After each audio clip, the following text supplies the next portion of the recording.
بيبدأ الفيلم في عز التلج في منطقة كيبك، ومجموعة من علماء من شركة اسمها بايوتيك ام بيلموا أكياس فيها نوع جديد من السماد، بيرشوا المادة دي حوالين أرض، وكل التلج بيبدأ يسيح بسرعة. والصبح طالب صغير اسمه أندريا بيكون راجع من المدرسة بالعجلة بتاعته وبيتفرج على فيديوهات في الموبايل وهو سايق، وبسبب كده بيتخبط جامد من الحارس دان اللي بيزعق له علشان مش واخد باله. بس الولد مش بيهتم وبيمشي في طريقه. لما بيوصل البيت الولد بيلاقي كاميلا اللي بتراعي اخته الصغيره آن، وبتشتكي ان الولد طول الوقت ماسك الموبايل ومش مهتم باخته، بس برضه مش بيهتم وبيرجع اوضته وبياكل سندوتش لوحده. وبعيد عنهم الحارس دان بيعزم بنته باتي علشان يقضوا الليله سوا، بس البنت مشغوله في الشغل ومش هتيجي غير بالليل ومفيش حل تاني، فبيقرر يقضي باقي الليل لوحده، وبيتمرن في الجراج على طرق النجاة زي ازاي يعمل نار وازاي يرتب السلاح بتاعه. وبنرجع لبيت أندريا وأمه متأخرة بسبب الشغل، والمربية مش قادرة تستنى أكتر من كده، فبتمشي وبتسيب الولد يراعي أخته واللي بتبدأ تعيط في السرير. وأندريا بيعمل اللي يقدر عليه علشان يهديها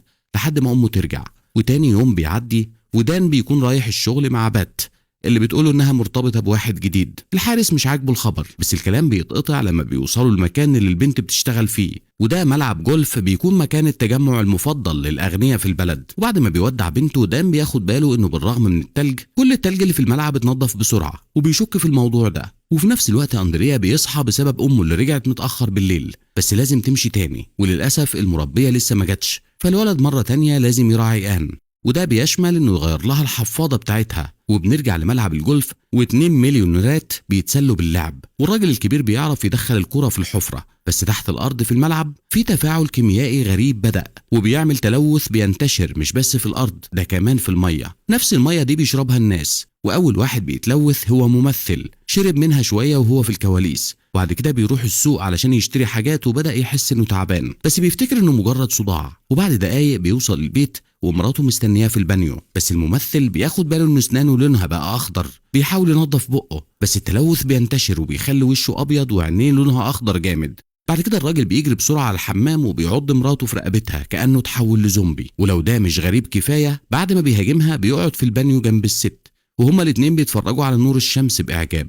وفي نفس الوقت ده الاتنين الاغنياء بيكونوا لسه مخلصين لعب الجولف، وبات اخيرا خلصت شغلها. بس لما الزوجين بيرجعوا المكتب الملعب مع ميشيل صاحب المكان مفيش حد بيكون موجود، وفجأة واحد من الموظفين بيجري طالع من البوابة، وبعد شوية بيظهر زمايله اللي اتلوثوا وبيجروا وراهم. وغير كده الكلب الصغير بتاع الزوجين بيظهر قدام المكتب، بس هو كمان اتصاب وبيهجم على صاحبته وبيعضها في رقبتها. ميشيل بيحاول يساعد الست، بس تأثير التلوث بيكون سريع وبتتحول هي كمان لزومبي. ومن غير ما يفهم ايه اللي بيحصل، جوزها وصاحب ملعب الجولف بيجروا جوه المكتب وبيحبسوا نفسهم جوه. بس قبل ما يدخل الراجل الكبير بيتعض برضه من الكلب وبيتحول لواحد مصاب، وبيجبر ميشيل انه يقتله بالسكينه. وفي نفس الوقت ده في حته تانية في المدينه دان بيكون رايح علشان يشوف واحده ست بتقول ان جيرانها عاملين دوشه جامد. بيروح البيت علشان يعرف ايه اللي حصل، بس من فتحه الباب بيظهر 2 زومبي جعانين. مش بس كده، الجاره اللي كلمت دان بتكون لسه شاربه شاي بالميه الملوثه وبتتحول هي كمان لواحده مصابه. الست بتجري ورا الحارس اللي بيرمي العصايه بتاعته عليها بس مش بتيجي فيها، وبيكون مضطر يحبس نفسه في العربيه. بيحاول يطلب مساعده باللاسلكي بس مفيش حد بيرد عليه، فبيحاول يتكلم مع بنته، بس هو ما يعرفش ان بات كانت عارفه الوضع، وفي نفس اللحظه دي بتكون حبست نفسها في دولاب علشان تهرب من زمايلها اللي اتحولوا لزومبي. وهو خايف على حياه بنته، الحارس بيجري علشان ياخد عربيته البيك اب من الجراج علشان فيها شويه من الاسلحه بتاعته. اما اندريا بيكون لسه بيراعي اخته، بس حتى لما امه بترجع من الشغل بتسيب آن مع الولد وبتقول له يعمل لها الببرونه. لحسن حظ الولد مش بيستخدم ميه الحنفيه وبيستخدم ميه التلاجة، وده بيمنع ان اخته تتلوث، بس برضه بيعمل كل حاجه وهو متضايق وبيشتكي من اهمال امه. بس هي بتخلص تمارينها وبتروح ترتاح وهي بتشرب عصير الخضار بتاعها. بعد كده الولد بيروح المطبخ وبيلاقوا امه مرميه على الكنبه مغمى عليها وعصيرها مدلوق على الارض. للاسف كانت محضره العصير بالميه الملوثه وبتتحول هي كمان لزومبي وبدات تهجم على ابنها. اندريا بيتخض وبيهرب من البيت، بس بيتزحلق في نص الطريق وامه بتكون هتعضه خلاص. بس قبل ما بتقدر تعمل كده دان اللي كان ماشي من هناك بالعربيه البيك اب بتاعته بيفقد السيطره لما بيشوف المنظر، وبيدوس على ام الولد بالعربيه وبيرميها بعيد. وبالرغم من الخبطه الست لسه عايشه، واندريا بيسال الحارس ايه اللي بيحصل لها. للاسف دان مش عارف يشرح للولد وبيقول له يستخبى جوه البيت ويقفل الابواب علشان في ناس تانية تلوثه. بعد كده الحارس بيمشي في طريقه وبيسيب اندريا اللي بيجر امه لجوه البيت وبيخبيها في الجراج. بعد كده بيقفل كل الابواب وبيكلم الطوارئ، بس بيجيله رد آلي بيقول إن الجزيرة كلها تحت الحظر. الوضع بيكون خطير أكتر علشان أم الولد بتزحف ناحية آن اللي بتعيط من غير ما تبطل. بحسن الحظ بسبب الحادثة بالعربية حصل لها كسر في رجلها ومش عارفة تمشي، فأندريا بيحبس نفسه في الحمام وبيحاول يهدي أخته. وفي الوقت ده دان أخيرا بيعرف يتكلم مع بات اللي حبست نفسها في جراج عربيات الجولف علشان تهرب من الزومبي. أبوها بيقول لها تفضل مستخبية، ولما بيوصل المكان بيتفاجئ باتنين مصابين بيهجموا عليه. دان بيطلع مجرفة صغيرة بس كان سننها لدرجة إن بهجماته بيعرف يقطع دراع زومبي ورجل التاني، وتالت مصاب بيظهر علشان يعضه. بس الحارس بيسحب مقبض المجرفة وبيكشف عن سكينة مستخبية وبيضرب بيها دماغ المجنون. وبعد الخناقة دي دان بيروح علشان ينقذ بنته. في نفس الوقت اللي أندريا بياخد عصاية جولف وبيحاول يمنع زومبي إنه يدخل بيته. بعد كده بيبص من الشباك وبيشوف إن على كوبري في المدينة مجموعة كبيرة من المصابين بيحاولوا يعدوا، بس الشرطة قفلت الطريق. وبعد ثواني بيشوف طيارة نفاثة بترمي صاروخين على الكوبري وبتقضي على الزومبي وبتمنع مرور وحوش أكتر للجزيرة. بس الانفجار كمان بيعمل تعتيم عام وبيخلي كل الناجين بما فيهم أندريا من غير كهرباء. بعد كده النهار بيطلع والولد بيكون غطى الأبواب والشبابيك بالقماش علشان المصابين ما يشوفوش وجوده هو وأخته. وبرضه موبايله البطارية بتاعته خلصت وآن جعانة، فبيروح المطبخ علشان يحضر ببرونة تانية وبيروح يطمن على أمه. الولد بيديها شوية من الخضار علشان تاكل من غير ما ياخد باله إن آن مشيت وراه وهي بتحبي بتنادي على أمها، اللي أول ما بتسمع صوت آن بتحاول تهجم عليها، بس لحسن الحظ بيمنعها إزاز الحمام. وأندريا لما بيشوف أخته في خطر بيجذب أمه بالخضار وبيوديها لغرفة المعيشة. بس في الوقت اللي الست كانت بتزحف على الأرض خبطت دراعها في المكتبة، وده خلى التلفزيون يقع عليها ويكسرها. أندريا اتجنن لما بيشوف أمه ميتة، بس مفيش حاجة يعملها غير إنه يخبي جثتها تاني في الحمام. بعد كده الولد بياخد سلم وبيحطه قدام الباب وبيشوف الزومبي وبيلاقي 3 منهم بره بيتفرجوا على نور الشمس. ولما بيشوف إنه لازم يهرب من البيت بيحط أخته في جاكيت مربوط بجسمه وبيقرر إنه يخاطر وينزل بره. علشان يعمل كده بيفتح الباب وبيستخدم قطته الأليفة كطعم علشان يجذب الزومبي. الخطة بتنجح فعلا وأندريا وآن بيعدوا من غير ما حد ياخد باله، بس للأسف بالنسبة للقطة بتتاكل من المصابين. وبعد ما بيخرج من البيت أندريا بيجري على السوبر ماركت علشان يلاقي كل الأبواب مقفولة، فالولد بيجري لورا بس الطريق بيكون مقفول برضه. وأندريا بيلاقي نفسه محاصر بالزومبي الجعانين اللي بيجروا ناحيته ومعاه بس عصاية جولف. هو بيستعد علشان يواجههم، بس لحسن حظ الولد دان بيسحبه لجوه وبيكون مستخبي في السوق. أندريا بيعرفوا على إنه الراجل اللي داس على أمه وبيقول إن هو وأخته محتاجين يمشوا من المكان ده، بس للأسف كل الطرق مقفولة والحل الوحيد هو إنهم يستنوا ويعيشوا على أمل إن يجي مساعدة. أندريا بيوافق وبيروح يدور في السوق على مكونات علشان يعمل ببرونة تانية ويأكل أخته. بس لما بيبص جوه صوبة الخضار بيلاقي بات بنت دان اللي للأسف اتلوثت ودلوقتي بيخليها محبوسة جنبه. وبالرغم من كده دان بيرفض يقتل بنته وبيقرر إنه يخليها جنبه لحد ما يلاقي طريقة يعالجها بيها. وفي نفس الوقت ده في ملعب الجولف ميشيل بيتصل بشركة بايوتك إم علشان يشتكي عن اللي حصل، وبيبان إن ملعب الجولف كان المكان اللي علماء الشركة عملوا فيه تجربة السماد الجديد. كانت الفكرة إنهم يستخدموا المنتج علشان ينظفوا التلج أسرع، وبكده الأغنياء في البلد يفضلوا يلعبوا جولف وشغل ميشيل يفضل يكسب أرباح. بس تأثير السماد عمل تلوث في الجزيرة كلها ودلوقتي المنطقة كلها مليانة زومبي. وبالرغم من خطورة الوضع الموظف بيقول إن الشركة هتعالج التلوث وبيطلب من ميشيل يستنى تعليمات جديدة. وبنرجع للسوق ودان بيسمع الأخبار في برنامج إذاعي بيقدمه واحد اسمه باتريك لسه ما عندوش معلومات كتير عن إيه سبب التلوث، بس بيطالب وزارة الأمن تاخد إجراءات علشان تمنع وقوع ضحايا أكتر. دان فاكر إن باتريك ممكن يساعدهم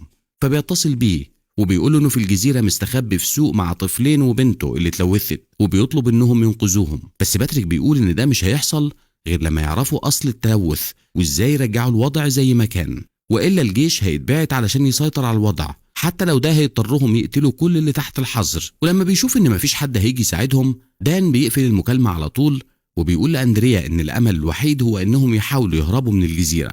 الولد مش موافق وبيقول إن الأفضل إنهم يدوروا على سبب التلوث علشان كده هيعرفوا يلاقوا علاج ويرجعوا كل حاجة زي ما كانت. وبعد ما بيفكر شوية بيستنتج إن المية هي اللي نشرت التلوث علشان دي الطريقة الوحيدة اللي تخلي كل الناس تتلوث في نفس الوقت. بالمعلومة دي دان بيقرر يروح لمحطة معالجة المية علشان هناك ممكن يلاقوا طريقة يرجعوا الوضع زي ما كان. فالصبح الراجل الكبير بيخرج من السوق مع أندريا وآن وبات اللي راسها محبوسة في قفص بيلاقوا زومبي واقفين بيتفرجوا على الشمس، والفريق بيحاول يعدي من غير ما حد ياخد باله. بس في اللحظة دي بات بتحاول تهجم على أبوها تاني، والصوت بيجذب طالبة صغيرة كانت ملوثة هي كمان. دان بيعرف يوقع البنت وبيكون هيقتلها بالمجرفة بتاعته، بس لما بيشوف إنها زي بات كانت بنت حد بيغير رأيه وما بيهاجمش. وبعد كده الفريق بيركب العربية البيك اب وبيطلعوا على المحطة. قريب من هناك 2 عملاء واخوات توأم مبعوثين من بيوتك ام بيكونوا لسه واصلين الجزيرة من البحر، ومعاهم مسدسات وشنطة. بسرعة بيعدوا من نص المدينة وبدأوا يقضوا على الزومبي بالرصاص بسهولة كبيرة.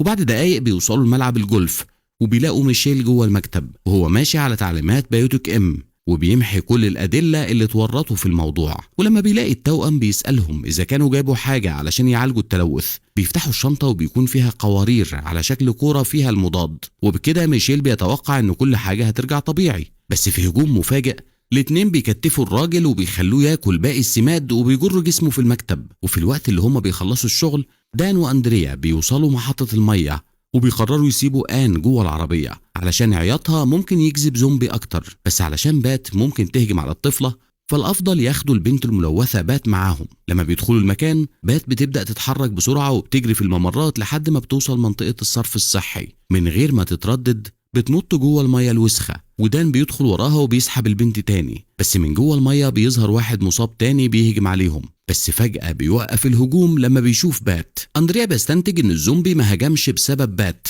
وإن المصابين ما بيهجموش على بعض، بس الزومبي بسرعة بيغير الهدف وبيهجم على أندريا، وده بيخلي الولد يهرب بره المحطة. في مطاردة بتبدأ وبيظهر 2 زومبي تانيين عايزين ياكلوا الولد، بس بيعرف يرجع للعربية وبيحبس نفسه جواها مع آن. وفي نفس الوقت جوه المحطة بات بترجع تدخل المية، بس لما دان بيحاول يسحبها بيقطع دراعها بالغلط، وبالرغم من كده بياخدها تاني مع الدراع وبيرجع للعربية وبيستخدم بنته علشان يحمي نفسه من الزومبي. وهم كلهم جوه العربية صوت موبايل بيبدأ يرن، وأندريا بيلاقي موبايل بات تحت هدومها. علشان يعرف يفتح الموبايل بيستخدم دراع البنت المقطوعة، بس لما بيبص كويس بياخد باله انه في عشب بينمو جواه. لما بيشوف كده دان بيفهم ان اصل التلوث جه من العشب، يمكن من ملعب الجولف اللي بنته بتشتغل فيه. فالفريق بيروحوا المكان، ولما بيدخلوا المكتب دان بيحبس بات في الفريزر علشان تكون في امان، وهو بيدور على طريقة يعالجها بيها. بعد كده أندريا بيقرر يعمل نفس الحاجة وبيحط آن في أوضة حواليها كراسي ومخدات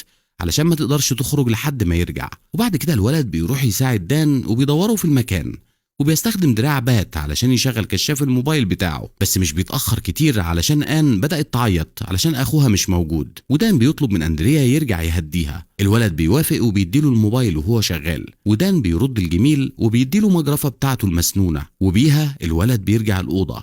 بس أخته بتكون عرفت تهرب من بين الكراسي. أندريا بيدور على أخته وهو يائس، وفي نفس الوقت دان بيلاقي ممر ضلمة فيه متفجرات محطوطة في تنكات غاز. بيشك إن في حد ناوي يفجر المكان، وبكده يغطي أي دليل عن إيه سبب التلوث. بيحاول يمنع ده، بس وهو ماشي في الممرات دان بيبدأ يحس إنه تعبان، وده معناه إنه تلوث برضه بسبب لمسات بات. مفيش وقت يضيعه، فبيجري علشان يلاقي باقي المتفجرات، وبيلاقي جهاز تفجير وسط براميل غاز وأكياس سماد. فاضل ثواني صغيرة علشان ينفجر، والراجل الكبير بيكون خلاص هيستسلم للتلوث، بس بيستخدم دراع بات وبيعرف يفصل الجهاز. وبالرغم من المجهود اللي عمله التوأم بياخدوا بالهم من الساعة إن عداد المتفجرات وقفت، وبيروحوا علشان يشوفوا إيه اللي حصل. لما بيدخلوا المطبخ بيلاقوا الصغيرة آن وبيخلوها تاكل شوية من السماد وبيمشوا. وبعد كده أندريا بيظهر في المطبخ، ومن غير ما يعرف إيه اللي حصل بياخد آن وبيروح يدور على دان. بس لما بيخرج من المطبخ بيلاقي التوأم، واحدة منهم بتهجم على أندريا من ورا، وفي الوقت اللي التانية عايزة تحط السماد في بق الولد.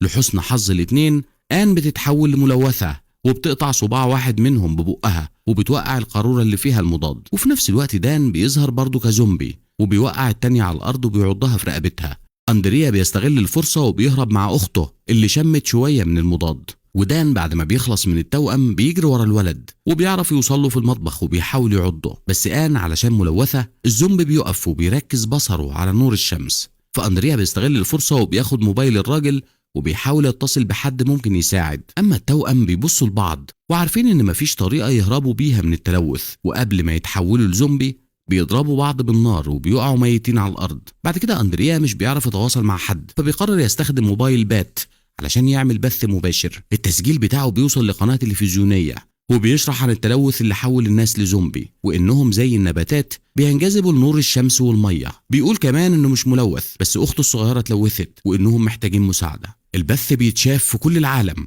وكمان بتشوف المربية كاميلا اللي بتقرر تعمل حاجة علشان تساعد الاتنين الإخوات. التسجيل كمان بيوصل لوزير الأمن اللي بيعلن في التلفزيون إنهم هيبعتوا القوات المسلحة علشان تسيطر على الوضع. وبعد ساعات الولد بيشوف طيارات هليكوبتر عسكرية بتنزل في المنطقة، ولما بيسيب دان محبوس في الفريزر مع بات بيخرج من المكان مع آن علشان يطلب مساعدة. بس لما بيشوف الجنود بيفهم إنهم ما اتبعتوش علشان ينقذوا حد، دول مبعوتين علشان يمحوا الأدلة على التلوث. بيتأكد لما بيشوف العسكريين بيضربوا بالنار وبيحرقوا كل سكان المنطقة سواء كانوا ملوثين أو لأ. لما بيشوف إنهم لسه في خطر، أندريا بيهرب مع أخته، واللي بسبب إنها شمت شوية من المضاد اتخلصت من التلوث ورجعت طبيعية. نفس الحاجة بتحصل مع دان اللي امتص المضاد أثناء الخناقة مع التوأم. بس قبل ما يقدر يهرب دان بيلاقيه الجنود، وبالرغم من إنه بيقول إنه مش ملوث بيقتلوه بالنار مع بات. بعد كده ساعات بتعدي وأندريا مع آن بيفضلوا يدوروا على مكان آمن لحد ما بيشوفوا قارب جاي ناحيتهم. جوه القارب بتكون المربية كاميلا مع مجموعة إنقاذ علشان ياخدوا الإخوات لمكان آمن. وبعد كل اللي حصل المذيع باتريك بيخلص البث بتاعه وبيروح يتفرج على بيان من وزير الأمن عن الإجراءات اللي هيعملوها علشان يسيطروا على الحظر في منطقة كيبك. الوزير بيقول إن الجيش سيطر على الوضع وإن سكان الجزيرة ممكن يطمنوا علشان هيتم إنقاذهم كلهم، بس كل ده مجرد كذبة علشان يضحكوا على الناس. وفي الوقت اللي بيخلص فيه كلامه الوزير بيشرب شوية مية من كوباية عليها شعار بايوتيك إم. كل حاجة بتدل على إن الحكومة متورطة في الحادثة وقررت تخفي أي دليل ممكن يورطها، بما في ذلك أي شهود محتملين. في النهاية أندريا وآن مع كاميلا بيركبوا مركب وبيخرجوا من الجزيرة، والولد اللي كان لسه ماسك دراع بات بيرميه في البحر، واللي الولد ما خدش باله منه إن الدراع الملوث هياكلوا سمكة في قاع البحر، وبسبب كده السمكة على طول بتتصاب وبتتحول لزومبي. وده معناه إنه قريب جدا كل الحياة في البحر هتبقى زومبي. ودي نهاية الفيلم، ونتقابل في تلخيصة جديدة، وشكرا للمشاهدة.